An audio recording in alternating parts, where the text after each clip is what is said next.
You ask me what you want now. Yeah, I will. Ollie, you ready? Yes. All right. Were you born and raised here on the Red Cliff Yeah. Reservation? Yes. Wilford? Where Yes, were you I was. born? Let's see. I think I was born in Redcliffe, right here, someplace. And how, Someplace, which house, I don't know. and how long had your folks been here before you were born? My folks, they were here all their life too.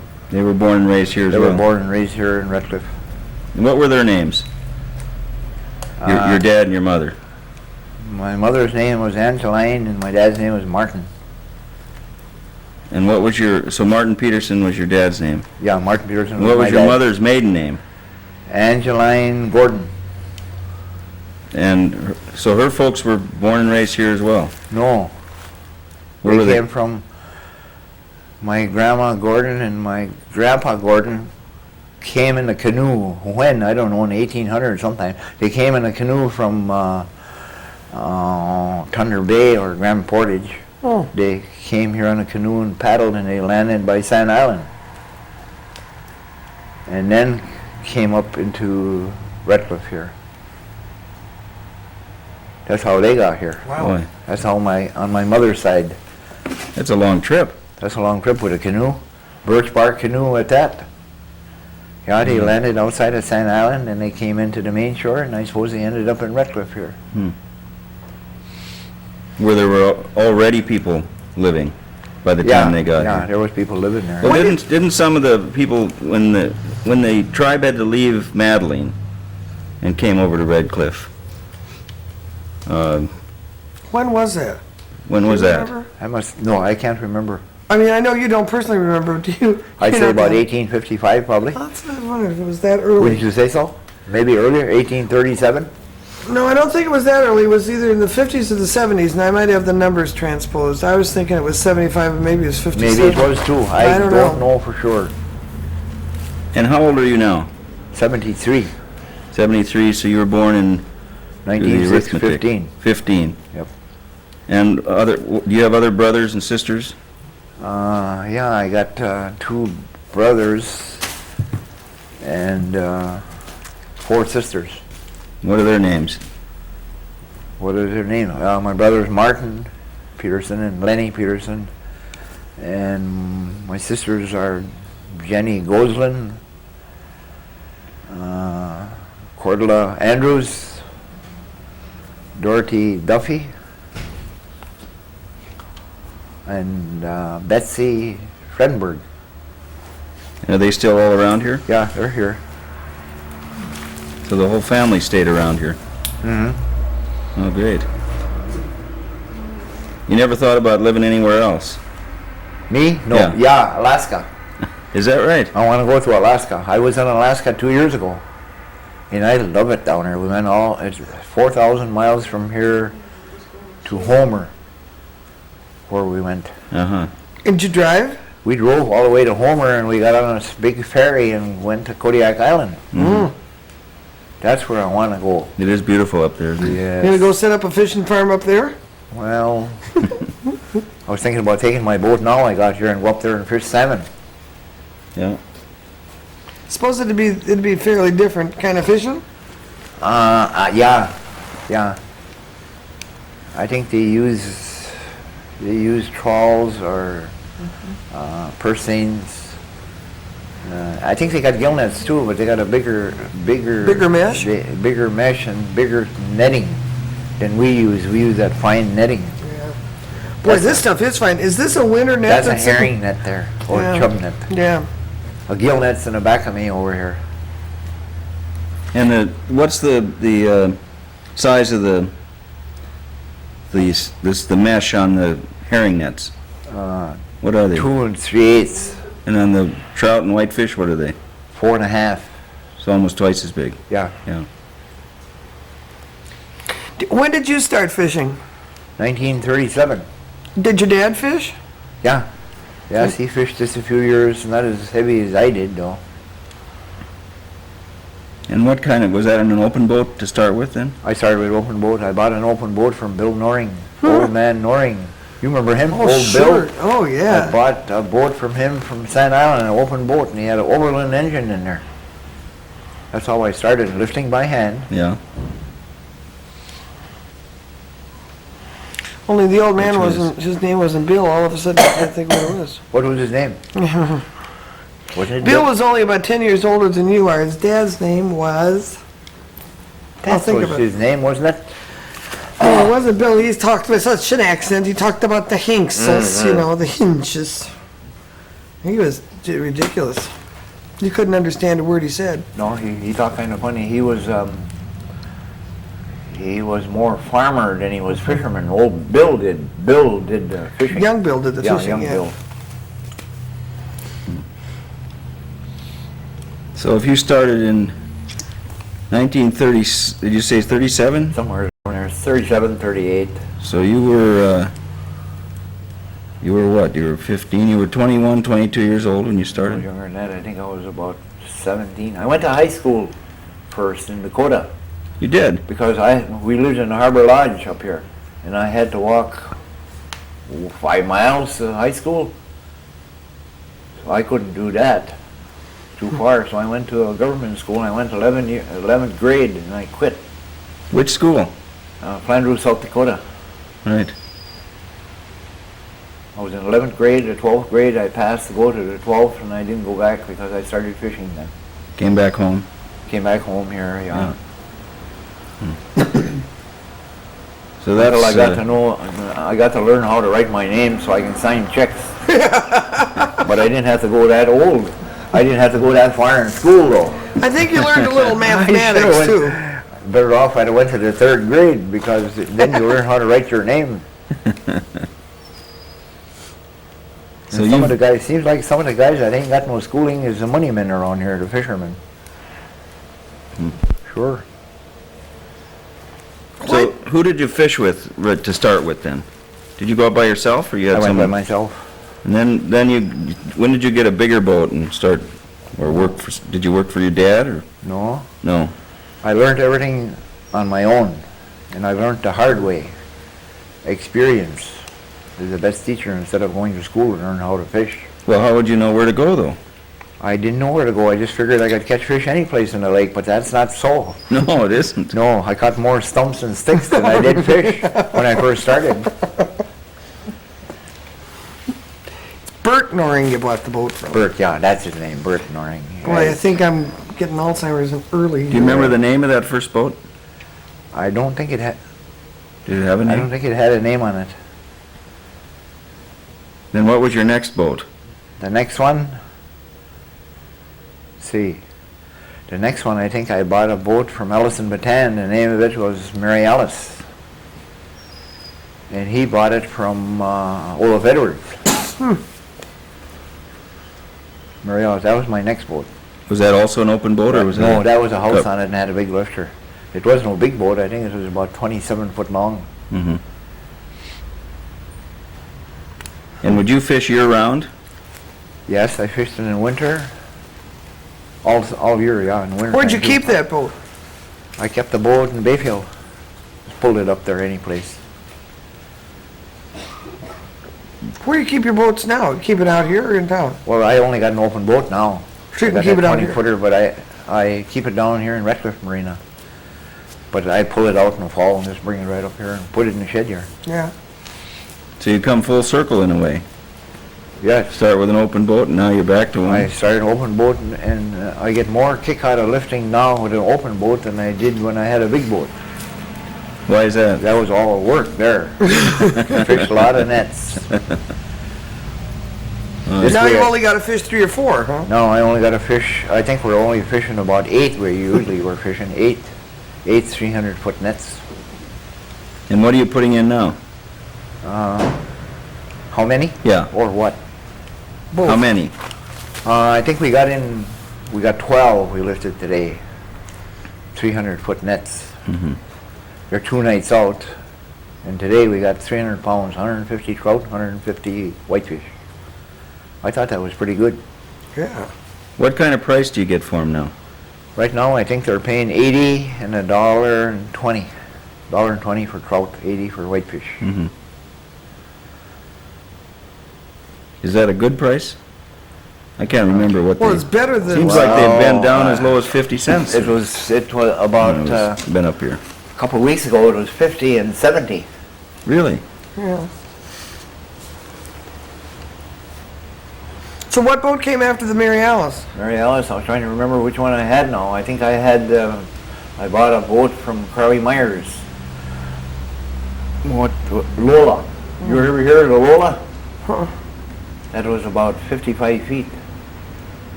Woodhull? Wood hull. But I think I went, fishing got bad here a few years and I went sailing. I had to. So I Was went that when the lamprey came in? Lamprey came in, there was no fish here. There was no fish. You must have heard of that when there Yeah. wasn't any. Mm-hmm. There was nothing. You had a hell of a time to get any. Of course, I come in, lift 12 boxes, 12,000 feet, about 30 pounds. So I said, this ain't going to work. I went sailing. And then I left the boat, pulled up to Hulber's, and he didn't, he didn't put a block of wood underneath the middle. He didn't block it upright. So it sagged like this. When I come home, that's the way she looked. Oh, He boy. put some in the bow, blocking, put some in the stern, and it went this way. So what the heck is that flying around there? What do we get? We I think got a it's coming, snowstorm I think in it's here. coming out of the building here. Yeah. That's that Cottonwood cotton on stuff. the popples. This is what makes me sneeze. Oh, God. No, not anymore. What's snow in the So, summer? so was that, did you have to get that boat fixed then? I couldn't fix that, no. Couldn't fix it. It was- Impossible, it was bent too much. It was done. Yeah, it was done for. And I just left it down to Wrighton's and somebody started a fire in it and Yeah. it burnt up. Is that They right? burnt it up. Now, when you said you went sailing, what do you mean by that? Sailing at operators. What was your job on that, on those? Well, I worked from Warships. Wolfmaster to fireman to oiler. I was oiling on them. How long did you do that? Off and on this was. If I did get on, I stayed there for a year. Or if I got on and say, fishing was bad and I'd call Duluth, I gotta get back on a boat again. You got a job for me? Sure. You get a job right away. Well, I stayed. I think I had about 10 years in That's altogether. Yeah. Yeah. Oh, you Over did? maybe a 15-year period or something? Maybe, from 42 to 70. 1970 was the last year I was on. I didn't realize that. I guess I had never found that out before. I thought you were always fishing. Oh, no. Yeah. Well, you could keep on fishing and starve.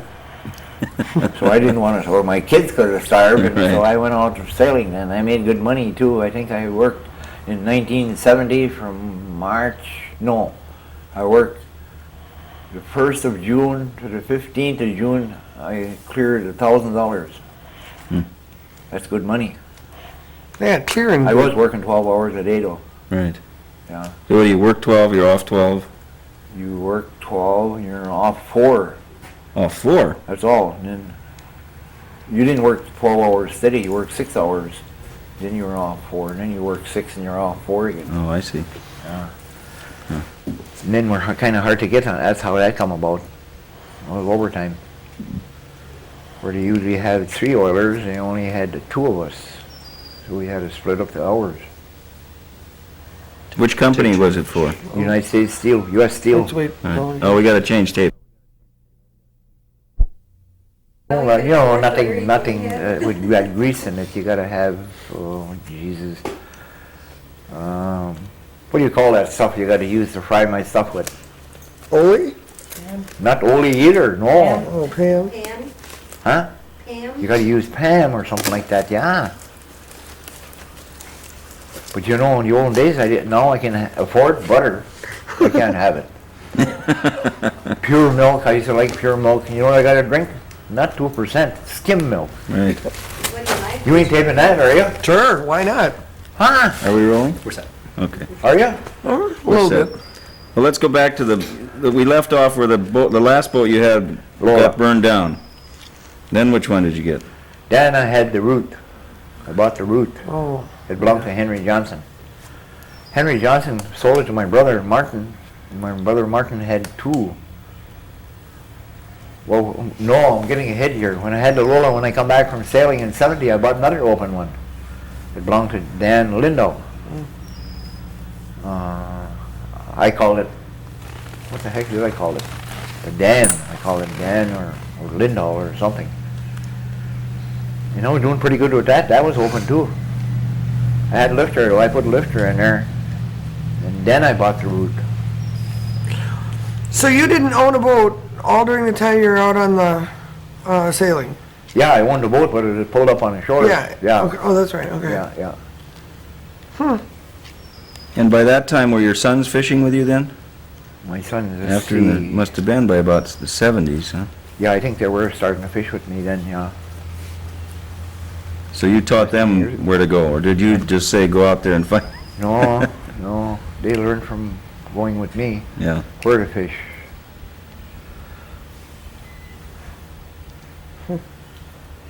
And then the next one? The next one, where were we? I had the small one. When I come 70, I had the small one. Then I bought the root. That belonged to Henry Johnson. Henry Johnson sold it to my brother, and my brother had two. And he says to me, you can have either one. He owned the Queen of Bayfield too, and the root. So I took the root. Mm-hmm. Was that a wooden hull as well? That was wooden hull, yeah. How big was that? It was about Remember? 40. Did they have steel plates on the outside or just No, wood? I didn't Oh. have any, just wood. I had that till about 8 years ago, and I sold it to my son. I quit. I retired. Then I unretired now. Why did you unretire? Why did I unretire? Because I didn't want to sit on the couch and wait for myself to die there. So it feels good to be back out there? Yes, it does. I enjoy it too. I do. I enjoy being out there. Like when I sell my fish to our overrun to Bodine, I ain't interested. I told him I ain't interested in money. I'm just out there for the enjoyment. I enjoy it. And does your open boat have a name? No, but we're going to name it the Joyce. Oh, good. I guess you got to have a name to get a license from down here. So we had to name her Joyce after her, my wife. It's about time. And who goes out with you on the fishing in that boat? My two grandsons, Sean and Troy. And whose sons are they? The sons, that's my daughters. Or Hanson. Wayne Hanson's sons. How do they like it? Do you think they'll keep going with it? Or is it? They seem to like it. But they got another son, he doesn't like it. He comes with me once in a while. He don't like fishing at all. His name is Jamie. Because not very many of the younger generation are out there now. Very, very few. Very few. But around here, there's nothing else to do. There's one, I give him a third of what we make. Say we got maybe $300 of fish today. He made $100. He gets a third, I get a third, and a third for equipment. Mm. Then I pay the other one, the younger one, $20 for going out. Mm-hmm. Those are good wages. Yeah, that's good pay So, for a day's work. yes. Here. The older one makes 100, and 100 expenses, and 100 for me. Mm-hmm. But my 200 all goes in here. Where, I don't know, but it's in there somewhere. I keep track of books, though. I keep pretty good track of books. I know how much I spend and where I spend it, how much it cost me to start. And then then I figure how much I make after paying gas and hired men. Then that goes on my bill. What I spent, I think I spent $6,000 to start. To buy steel boat. I had this one, I sold it to my, first one I sold it to my brother on account the IRS was going to take it. So I sold him that, and then I was sorry after I did, so I had to buy another one. This is the same thing, big steel, 20-footer. 20 foot. It's 20 feet, yeah, Right. 7 feet wide. So they're bigger than those boats they use for pond nets, or is it the same type of deal? That's just about the same thing. I think right now they use bigger boats for pond nets even. Is that right? Yeah. Where are those boats made? Made in Marinette. Oh, well, be darned. Yeah. It's an odd place to make boats. Now, when did Marinette, that's Marinette down on Lake Michigan. Oh, okay. I think there's another Marinette back, Yeah, but back, it's out here in the wee back woods. there, way up there in the brush Yeah. someplace. Oh, okay, Marinette, Michigan. Okay. that Down by makes- Hudson or Yeah, or someplace. I don't know. somewhere Marinette. down in there. and when did you start the smoked fish business? 70. When you came back from the... Yeah, Working when I on came the back oil boats. sailing, yeah. I Right. bought this in 70. So, some of your fish goes to that, others you sell, Restaurants. truck it down to different places along the shore No. here? No? Yeah. Oh, no. Whatever overrun I got, I take it to Boudin. But how do the restaurants you sell to get their fish now? How did? How do they? Well, we deliver. Right. Yeah, we deliver it. All So the who's way. doing the delivering? My wife. So you put it on ice and Yeah. head out? We take a box of ice and put it in there to keep it cool. Mhm. And then put the fish around that ice. So you got an everyday delivery route or every other No, day? just every Thursday. Oh, I see.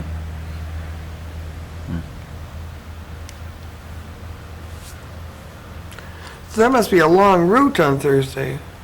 Well, she starts out of here. I went off this last Thursday. She was sick. I went out of here at 1. I didn't get back till 7:30. Yeah. That's quite a ways. Well, let's back up a little, Wilford, to some of the early days here on the reservation. What are some of the things you remember from growing up here? Things that stand out as things that you did and things that went on here? Because what we're trying to do is get at the history of Red Cliff and things that you've done. And did you go hunting? No, Never. never shot a gun. You didn't? Mm-mm. Well, that's rare. How come? Think so? Yeah, Not most even a bow and everyone arrow. reads- I ain't even shoot a bow and arrow. You mean you got called that all your life and never shot one? No, I never shot a gun either in my life. Yes, I shot at a squirrel once, and you know what? I missed the squirrel, and I shot through my building. See them 2 holes? There's one there and one over there. I shot through the building. With a 22. And the squirrel was in that tree. I don't know. That's way off, but that's what I did. I knocked a hole through my building. So I quit. Probably a good idea. I don't know too much about the reservation. I think I can't remember too much about it. I remember when we lived in the Harbor Lodge, though. I had to tell you about. We lived in the Harbor Lodge. Where was that? Harbor Lodge is out the Schooner Inn, pension by grounds. Schooner Inn. Have you ever been there? Where? Schooner Inn. Yes, It's up in that. We lived across that river at all. north of here. Yeah. You lived on the pageant ground. Pageant grounds, right. We lived in the pageant grounds, so I had to go to school. I even had to come down here to Red Cliff to school, and that was about 3-4 miles. So sometimes my dad would leave me use horses. Take the horses and bring them down here. They had a barn, put them in a barn, go to school and drive the horses back. On the way down, I'd stop around and pick up Kawachis. Oh, sure. Kawachis had a farm. Yep. You remember that, don't you? Yeah, they had a farm. I'd pick up them kids. Emma, We're going to talk to her tomorrow. Emma. Tony, Millie. Yeah, I must have been Franny? them, yeah. I'd pick them up with the horses and come down, and we all go to school here. Hmm. I walked a few times too, but not much. Anything else? I don't remember nothing else. Well, how did it come to be that you were living on the pageant ground? My dad was working for Swinehart's. Mm. They had a big club there And the Schooner Bay. in Schooner Bay, across the river though, Yeah. He worked there quite a while, probably, I don't know, 15 years or so, 20. So, do you remember the pageant? You must have been a pretty little kid then. I was only about 6, 7 years old only. I went up with my grandma up there. She used to take me, my grandma Peterson. You didn't ask me about that side. No. Well, My grandma Peterson my grandpa Peterson, he came from Norway. He come from Egersund, Norway, and he come on a reservation and married my grandma, and she's full-blood Indian Yeah. on my dad's side. What does that make me? About a half? About a quarter, right? Quarter. I tell him half. Well, you look like a He black said, Norwegian. how come your black people will come? How come your name is Peterson and you're black? I have to tell him. You're a my black Norwegian. My grandpa come from Norway, and my grandma married my grandma. She was full-blooded Indian. I'm half. That's good enough. And for them. And what brought him here from Norway? What Remember, I happened in the wonder? old days? I don't know. Something about the old country is going to hell or some damn thing. Did he know anybody up here when he came up here? I He wonder? came with Martin Erickson. Him and Martin Erickson came together. Uh-huh. You know Martin? The old man now.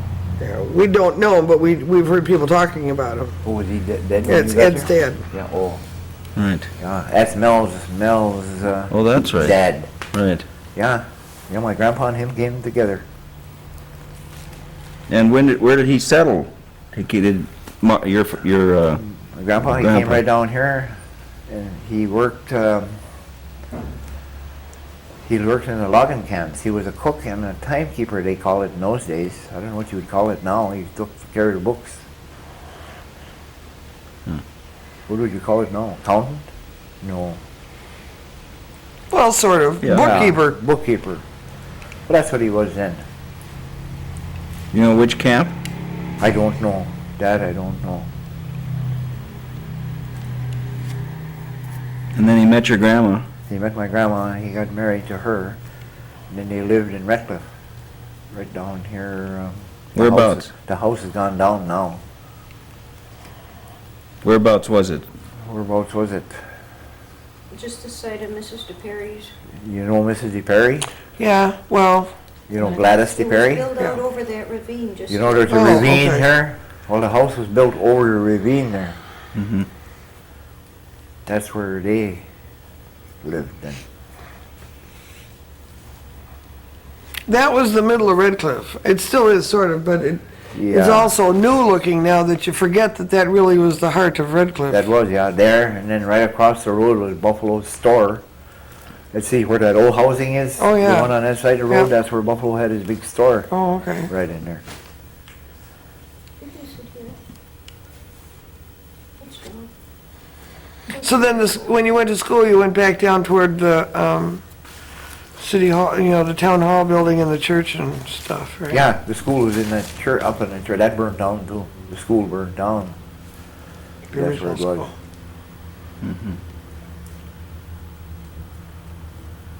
Well, who'd you used to run around with when you were a kid? Young man.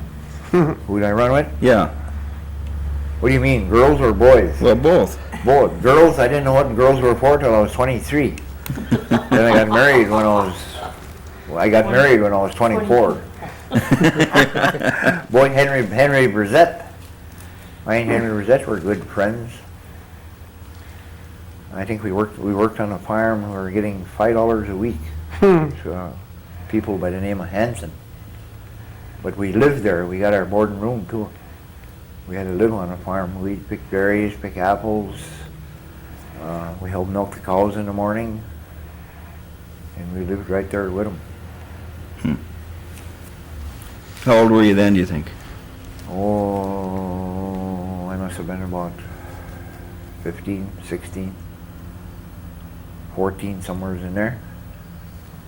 How long did you go to the government school in South Dakota? 3 years.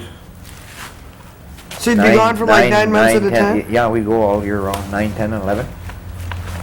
Did other kids from here go out there too? 2 Gurnall boys, Mike Gurnall and Leo Gurnall. I think Mike Gurnall lives in Ashland now, and Leo Gurnall lives in San Francisco. How'd you get there from here? We had to go on a train. Do you know, I think we went on a train from Bayfield to Ashland to Minneapolis. And then And west? then we changed again, went to Pipestone. And then they'd come pick us up with a bus across into Dakota. So did you stay for the whole 9 months, or did you come home at Christmas time? No, I stayed the whole 9 months. They couldn't afford to have me come home. Yeah. Things were kind of tough them days. Did you ever end up working at the CC camps around here? No. That was sort of when you were going at school. I would say so. Well, how do you and Joyce meet? How did I mean Joyce meet? Mm-hmm. Well, I tell you, I was going to federal court. Oh, you started early. I was going to federal court. I didn't meet her right away. I didn't meet her until about last year, wasn't it? 83? 83. Yes, going to November federal court. 83. And I had a girl here working for me by the name of Becky Roberts was working for me. So she drove. I can't drive in the city, because if I get on the street, you know, I'll just keep on going till I get to the end of it. God knows where I'll end up. You got to turn here and you got to turn here in Madison. So she drove me down and she says, I know a woman. She's young, nice looking. Do you want to meet her? Sure, I said. So the court day was over, and this was towards evening, and I was facing away from the door this way. And in my mind, I was wondering what she looked like. What does she look like? Holy fright. So I said, well, it don't hurt to look at her, see what she is. I thought she was all wrinkled, you know, and homely. By God, pretty soon she came in, and that Becky says, there she comes, there she comes. And I got up, and there she was standing there. And I fell in love right there. Good. Yeah, first crack. Is that right? Yes. It's not bad. So I told her to come up and visit me on Christmas Day. Christmas, she came up New Year's. She spent a day or two here with me, and then she went back, and then I missed her. So I called down there and called. What? Oh yeah, you said, sure, I'll come back.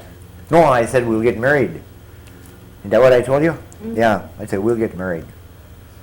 So I went down there and I got her. I too lonesome after she left here. I was here all alone. I had been here all alone quite a bit because me and my first wife, we didn't get along too good. And I lived here and she lived in Bayfield. I had a home in town too. Up on a hill, you know where that is, don't you? I gave it, then when my wife was dying, she said, give that home to Petty Ann, that's my young daughter. So she came up and we got married. That's how I met her. You definitely aren't retired. Huh? You're definitely not retired. No. We gotta change No way. tapes again, Wilford. Down to the ground, put another blanket in the back, one in the front. And I'd be by myself and take, the boat would come in there and you could sell your berries to a berry buyer would come and buy them. Now, where was this? That you? Presqu'île. They call it, the National Park calls it Stockton. National Park changed all the names, you know.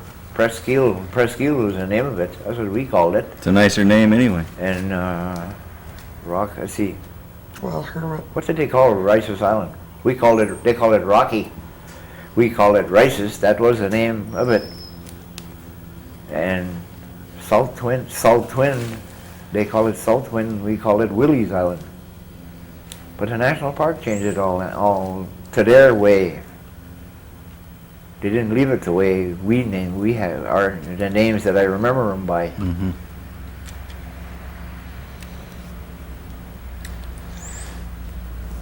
There, he changed it.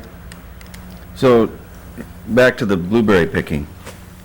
You were how old when you started doing About this? 14, 15. And you go by yourself out there? I'd go on a Boots boat that picked up fish, and I'd get off on the dock in Presqu'île and go down the shore about a mile and put up it wasn't a tent either, just a blanket. Put up on a pole, you know, to make it look like a tent. Mm-hmm. And then I picked blueberries and I'd sell them there was a berry buyer there, blueberry buyer, he'd buy berries so you could sell them there. And anytime you wanted any groceries, just go tell the boat, give him your order and he'd bring it out and pay for it there. And that's where I'd save my money and bought one net. Pretty soon I bought a Model T. $10 I paid for it and it was running. 10 bucks? Yes, Model T. That's what I bought from Blueberry. Well, this went on in the summer. I picked strawberries for the farmers too and raspberries, but I saved my money. And then in September, no, I think it's August, about August 15th, the berries were ripe out there. And then I'd go out there and pick blueberries. So I come in, I had a pretty good chunk of money, $100 maybe, or 75. I bought a Model A. Then I bought some more nets. And pretty soon I had 100 nets. Not from picking berries though. I'd use those nets That's to from fish. picking And then- fish. Yeah, but the fish I caught, I'd buy some more nets and I had 100, maybe 200. No wonder you never found out about girls until you were 23. I didn't have time. Well, I guess not. If I didn't pick berries, I'd starve out there too. I had to keep picking. Yeah. I didn't know what a girl was for, no, until I was 23. Then when I did know, I got married. Bought gas for the Model A. Yeah. So you never really got to use the Model A looking for girls. You were too busy. I was too busy, yes. Well, so why'd you buy the car anyhow then? Well, sometimes I had it 2-3 years, and I'd go picking strawberries in the spring to a guy out on K. Oh. His name was Smith. So he used to hire me. I was just 16 years old. He'd hire me to bring some more pickers for him. He had some in Redcliffe. And I'd pick up 4 or 5 more and take them up there to his berry patch. Boy, the roads must have been wonderful. Well, they were all red clay. Yeah. Red clay, big ruts in them. You had to have a high freeboard on a car in those days. Yes, they did. You had to have a Model T. That's what I had, a Model T. I'd love it. And one time my dad was mucking with it. It wasn't running good, so we're trying to make it hit on 4 cylinders. Of course, they had those coils in their side there too, you know. There was coils in there, 4 of them. They'd buzz. And so my dad said, you crank it. I was only 14, 15. So I didn't know how to crank it. You put your hand this way when you crank them. You're supposed to. I went this way, broke my arm. This one here, broke it, yeah. Cranking a Model T. My dad, he could have cranked it. No, he made me crank it. You crank it, he said. I suppose he was tired of cranking it too, you know. It wasn't running right.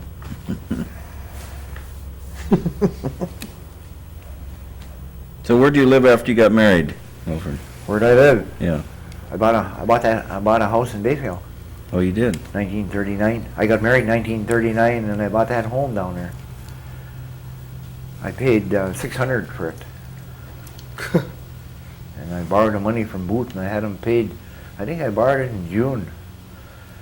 What do you want it for? I said, I want to buy a house. Okay, well, he give me credit. But you know, when I first started, when I was real young, about 17, I couldn't get credit at all, no place. I wanted to get more nets. I asked the fish companies. There was 2 of them. I think one was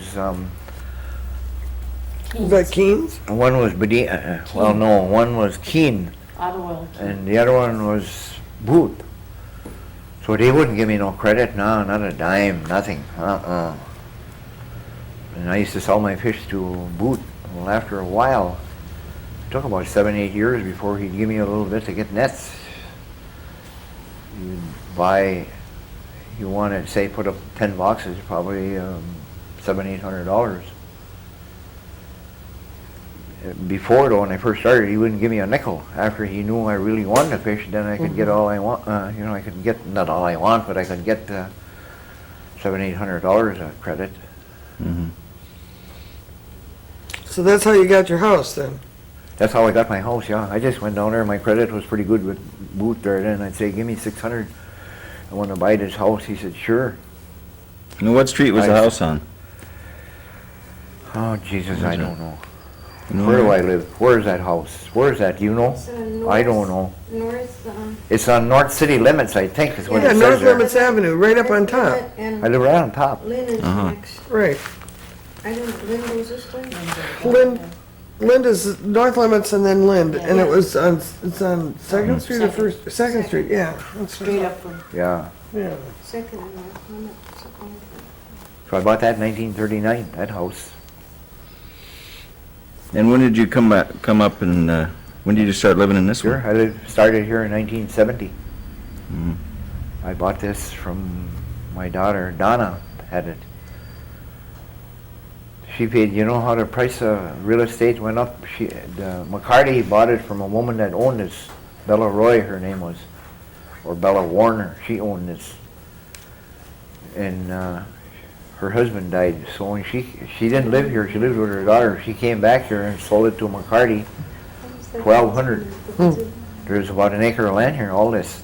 Whoa, All really? this here, yeah. Well, when you drive in 18 here, I years just ago. bought that from Jensen now, where you drove in. But Jensen couldn't sell it because he tried to sell it on account of my road.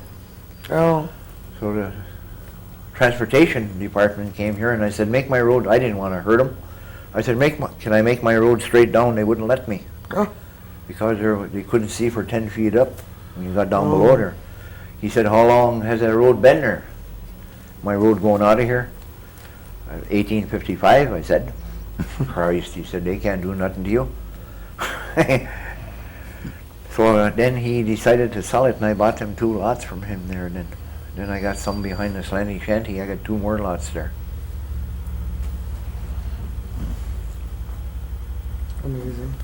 And then you And built this I shed? built this place up. I built this shed. I bought we got a new freezer. It ain't new now, it's about 5 years old. New freezer, we got a new cooler. It ain't junk either, it's good stuff. Well, now, how'd you get all of this, now that you're not fishing so much, the boys fished with you for quite a while then, Yeah, and still are. Are they shipping their stuff back to you? no, I go get it. Whatever I need, I go get it from them. How long does it take you to get up there? 4 hours. Oh, that's not so bad. I thought somehow or other, I thought it was longer. No, it's 4. So Cecil's fishing up there, Cecil's fishing in Michigan, yeah. and Dwayne is fishing in Michigan, and Gilmore's in Michigan. Oh, yeah, that's right. Are they all fishing on the same boat? Oh, no, they each They got each their got a boats big of their boat own. up Yeah, there. oh, Christ, they got great big ones. Yeah. I think Gilmore's got about a 55-footer. Cecil's got one about the same thing. And Dwayne's got one about 42. Hmm. They all got diesel engines in them.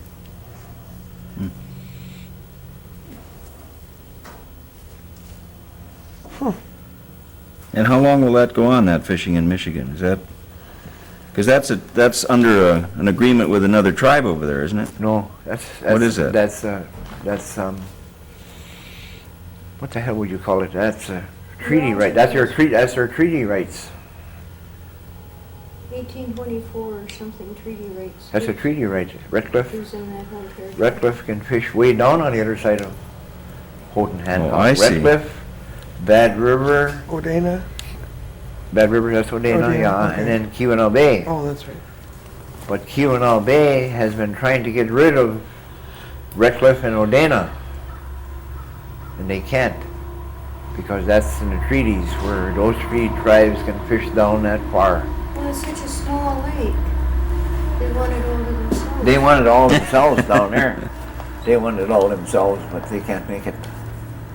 No. Then they And- got the state of Michigan. They got the DNR in Michigan to go with them. And you know, they ain't got no say in it at all. DNR down there in Michigan is the same as here. Right. Same thing. Yeah, that's federal law, not state law. Yeah, it's federal law, no state law, but Keweenaw Bay, to get rid of Bad River and Redcliffe, they got the DNR in Michigan to go with them to try and get rid of these 2. You see that in the Outstate paper, ones. didn't you? Yeah. They can't. There's nothing they can do, so they backwatered. Keweenaw Bay did. And this treaty was interpreted not too long ago, right? I mean, because when I was up here the first time, 7 years ago, you guys weren't fishing over there. 7, no, it's been 73. 73. No, they didn't go right away. They were kind of afraid to go down there. I see. See, none of those Indians would take the bull by the horns. I mean, my kids too, included. But, What started them going? Why did they? Newago. Oh, Niwago went down there. They didn't bother him. Tommy Niwago. Yep. He went down there, and boy, were they catching fish. 20, 30 boxes of whitefish a day. 20, 30, 100 pounds, about 100 pounds in a box. And then pretty soon you got some more down there, and then you got my kids down there. So do they still live back here, or are they living down there full They time? live down there. Full time. Yeah, they got their homes up here though too. Yeah. Yeah. What's your favorite? I mean, I guess you were working so hard you didn't get into any pranks when you were a kid, huh? No, Not a one. no, I didn't ever even sold gas. Did you have any fun at all? Fishing. I don't think I did do much, No, just go out there. Of course, by the time you got home, you were all in. Well, then you were tired. You were Yeah. worse on when you were really operating, you know. You get up 5 o'clock, 4 o'clock in the morning. By the time you get it going downtown, it's 5. And your crew don't show up till 6. And when you get in at 3, you're tired. Where were you when the flood hit? Where was I? I was right here. Where was I? In town. I lived in town. Do you remember that night? I remember it, yeah. Yeah, Let's see, you weren't very old then. Yeah. Did you have kids by then? I think so. Yeah. 42. Before, yeah, I did. You mean 39, 40, Cecil's I that must have had old, huh? 2 of them by then. I think I had one 40 and 41. I'll have to tease him the next time I see him. Yes, that flood, didn't know he yes, was I can that remember old. that. This was washed out, this being right here. Yeah, it came through here too, didn't Yeah, it? it washed out here. And could we get to town? Yeah, you could go to town and walk. Everything was washed out. But you were up on the hill, nothing really, well, But it didn't hurt up on the hill where I Yeah. lived there. No, no. It's surprising. Wow, how was anything was the hill? I live, You it's were kind what- of flat and then it's right down Yeah. there. I live on the side there a little bit. Way up on the top. did Carl Dahl live up there then? Carl In the Dahl. summertime? In the wintertime, I mean? Didn't he live across the street and down a block or two from you, maybe? Did he? Not that I know of. No. Okay, Can you get this to me? sure. Just give it to him. Sure, go ahead. They walking into camp. That's all right. We don't worry. We gotta see your pretty face on the boob tube anyhow. Yes, you gotta come over here. Don't be face or face him. You're afraid, eh? Get any of you folks some coffee or coffee or something? No, thanks. Whiskey? Yeah. No, Yeah, Marion. Yeah, go in the house. we're not gonna do that routine again.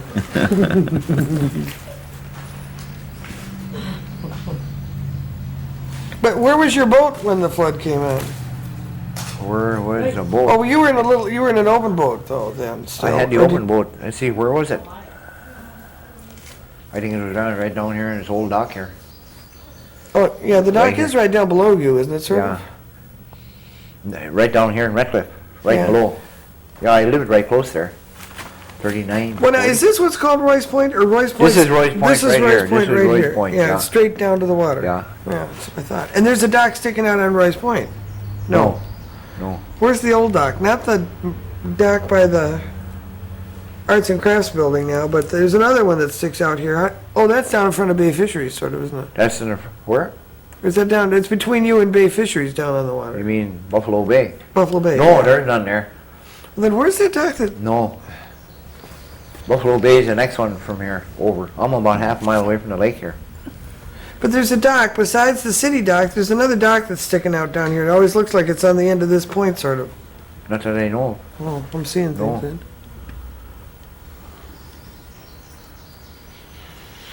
Well, you were lucky that it wasn't at the bottom of the lake like everybody else was. You mean in the flood? Yeah. No, it was all right. I went down there early in the morning and pumped it out. I think you should ask him about the history of the buildings here. History of the buildings here. Uh-huh. Those- Oh, that building right there.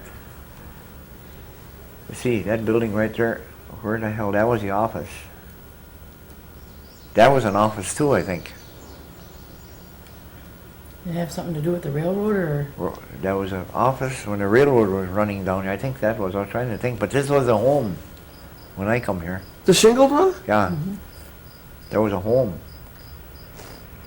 I'll be darned. I think this was an office. They didn't want me to tear it down. You see, when I first started here, I was going to build something like this all the way down the line there, all the way to the ravine and over. A nice one.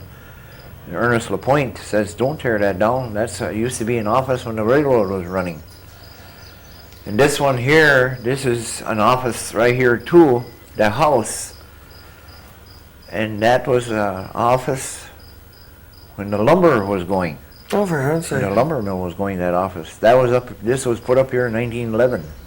Oh, so when Ernest- the lumber mill at Roy's Point was still going, this is the office to it? This was the office, but the Okay. office was down It was there. down there, It was yeah. moved up here. Same way with this one. Oh, I'll be darned. This one here was an office when the railroad was on here. The little short line. Yeah, it ran up, I don't know how far it ran up that way. Not far. Where'd it go? Did it go It's along a the logging, highway? It was a logging.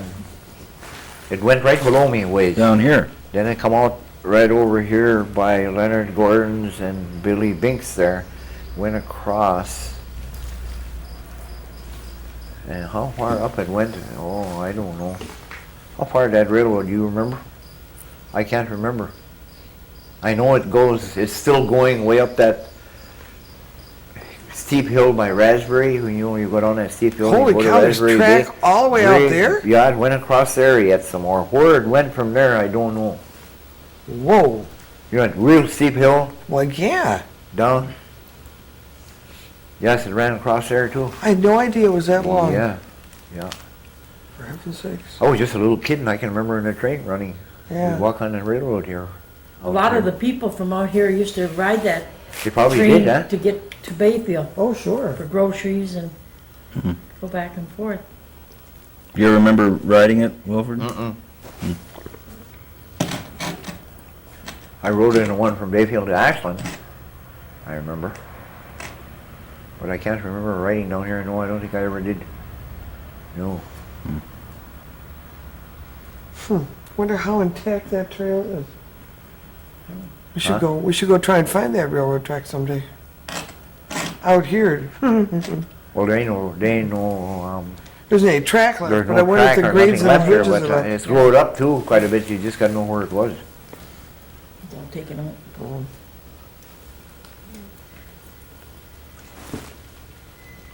About 4 years ago. Yep. Yeah, she used to stop here before that. Yeah, her new husband is not as anxious to be here as she is, so they still Oh, yeah. come though. Okay, we're back on, Wilford. Well, because this is for a different thing, this is for the history, could you talk a little bit about that whole thing that happened when you got the sting at Operation Gillnet thing in '82, which Yeah. is when I first met you, Yeah. I think. Just what happened, not in all the detail, we've gone into it before, but because you were one of the people involved in it.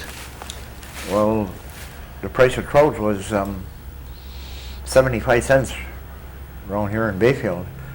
So they came around, a man and a woman came around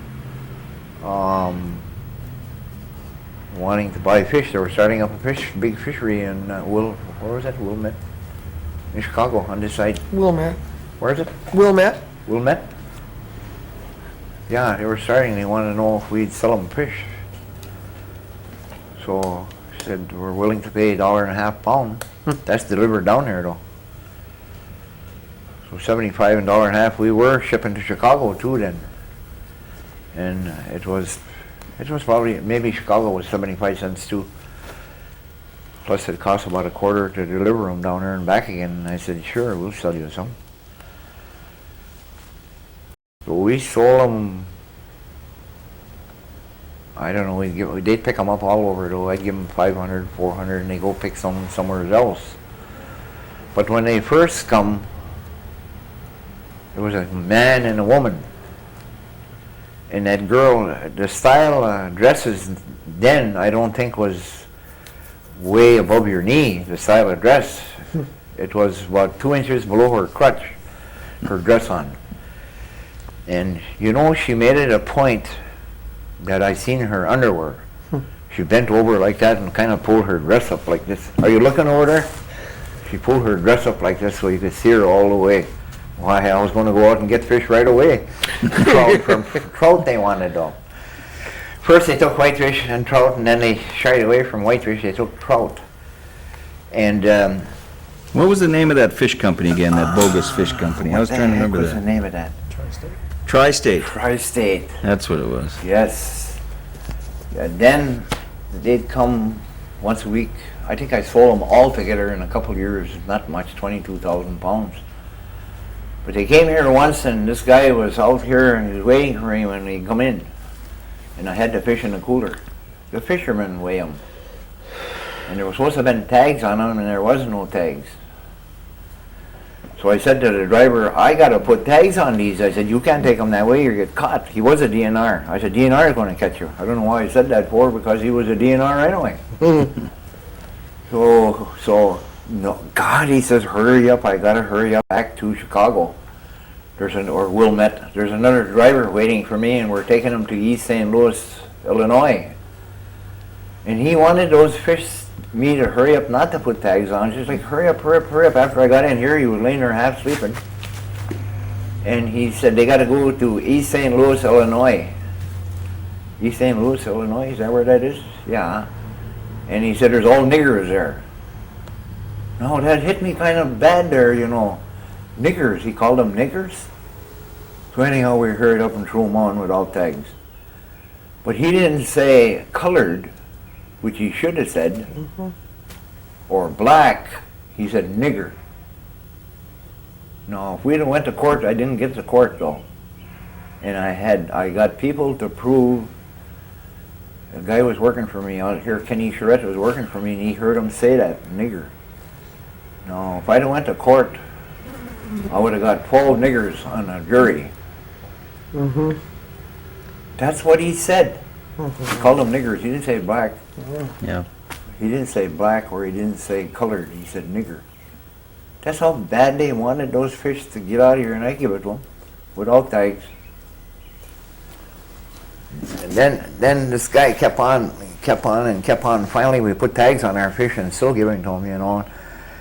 And he said, I'm only paying 80 cents this time. I said, you said $1.50.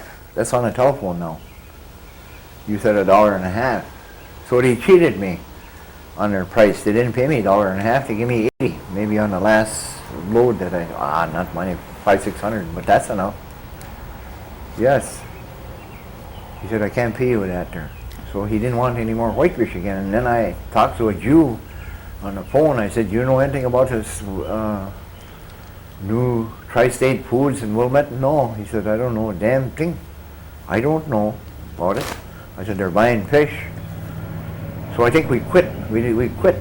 But I already did sell them 2,200 pounds.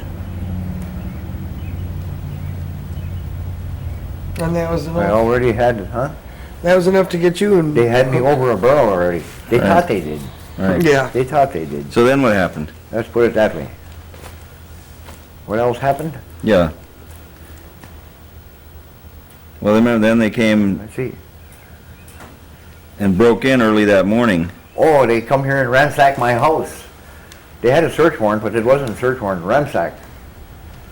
So they come in the house at about 5:30. They came in the house. No, there was a rap on the door, and I had a hook, big hook on it, and I thought it was my son, Dwayne. He usually bring me the paper early. I thought it was him bringing the paper. So I run out and unhook the latch, and I run back in. I didn't get in, you know, from one door like this door to the other one. I didn't quite get in there by the couch. You sit down there. I said, what in the hell's going on here? We got a search warrant.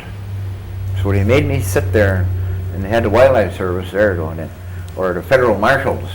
One was like this by my chair, and the other one was the other way. I don't know what he was doing that for. 2 guns sticking out here. Yeah. 44 Magnums, I think he had. Anyhow, he had 2 guns. So they made me sit there, and I didn't have any clothes on. I said, I'm going in there and get my thermal bottoms on anyway, or something. No, you ain't. I said, the hell I ain't. I'm going. Shoot me.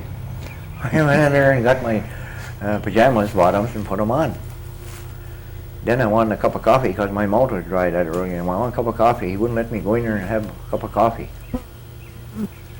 So when we went to the judge, you get a district, what do you call that, district judge, or a smaller judge than Barbara District Crabb. judge, yeah. District? Was it an arrest? He asked those wildlife services. They said no. Well, how come he couldn't go where he wanted to go?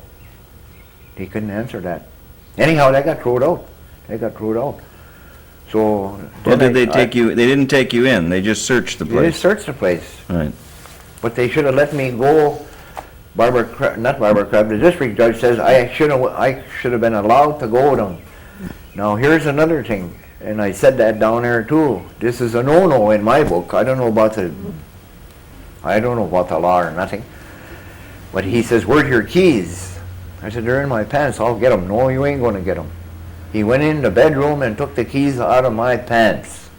Now that's a no-no, I said to the judge. But they can do it because they had a search warrant. Well, I said, I don't care what you got, but I don't think they should have been, that's no-no on my book. If I had a gun, I'd shoot him. Did you have one? No, I ain't got no goddamn gun. He asked the federal marshal, "You have a gun, Marshal?" "Yeah, we had one." I said, "Bullshit, you had two." You can say what you want there. Yes. And that judge sided in with us, on me anyway. Did he?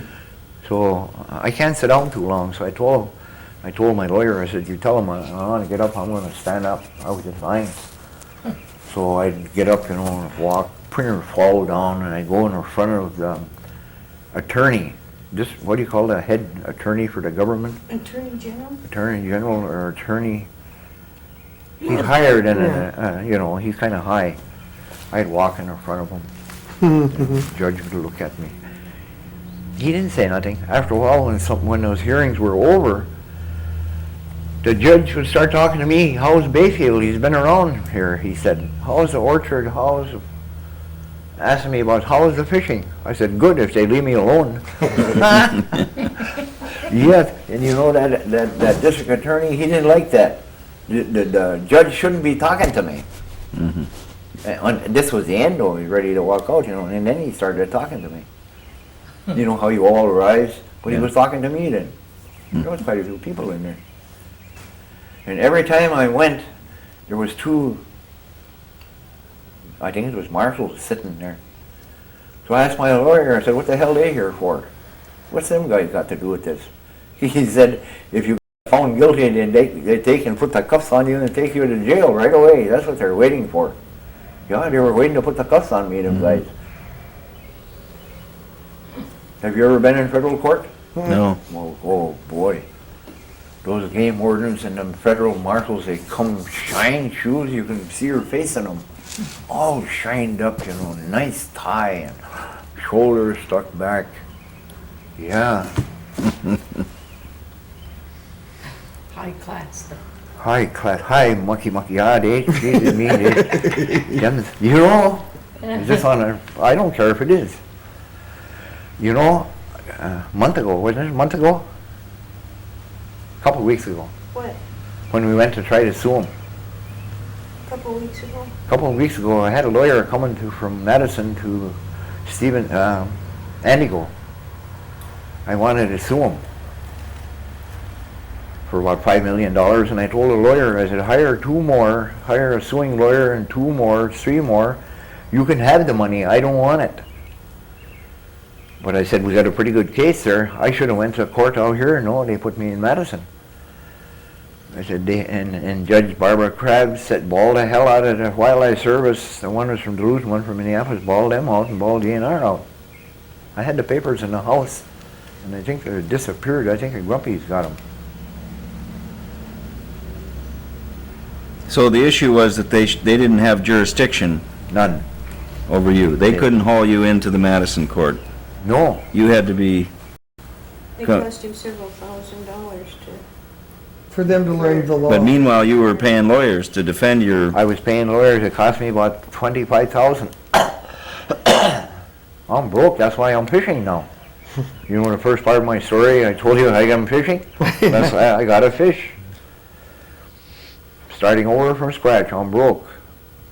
Well, Wilford, when you beat it down there, then it had to be heard up here, too, then, didn't it? Or No. what happened here on the tribal court? The state was trying to bring me to court back out here then. But this went along about 2 months. They didn't appeal it, see? They didn't appeal your, They didn't appeal it. The DNR and the Wildlife Service didn't appeal that, what Barbara Crabb said. She She gave him so many days. to she let me appeal. go. What do you call that? They let you go? I'm not guilty. yeah. I was not guilty. Yeah, your whole thing was thrown out. It's thrown out. They threw it out of court. They could not. Because then of the the treaty, DNR because of the lawyer- treaty rights, Huh? right? Because of the, Because of the treaty rights, yes. right. But, and then my lawyer put on the bottom, you cannot be tried for this unless it's appealed. Okay, it went along 3, 4 months, maybe 5 months, and all of a sudden the state got a bug in their ass and they said, we'll take them to Redcliffe Court. We've got to. We've got to get something out of them. So I went down Redcliffe and I showed them what my lawyer said. You can't, it wasn't appealed, you can't do nothing to me. Okay. We told them go to hell. They did. They told DNR to go to hell.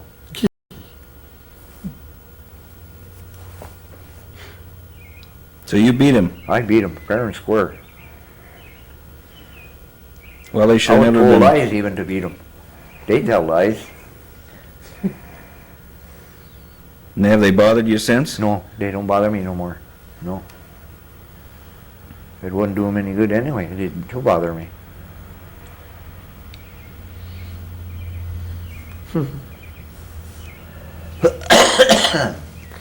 Where'd that big hawser come from that's out on that building out there? That what? The big rope. That came on Martin, my brother's boat from Michigan. Big Traverse Bay. That's what kind of a line they had to tie. That's cotton though. Or not cotton, that's hemp. Yeah, him. It rots. They had that to tie up his twin disc. You've seen that twin disc, that big boat down there by Belize? Yep. That's the kind of a line it came with. Wow. And he put on nylon though. Yeah. That's stronger, way stronger and smaller. Yeah. That's a big line. Yes. He gave it to me and I hung it there.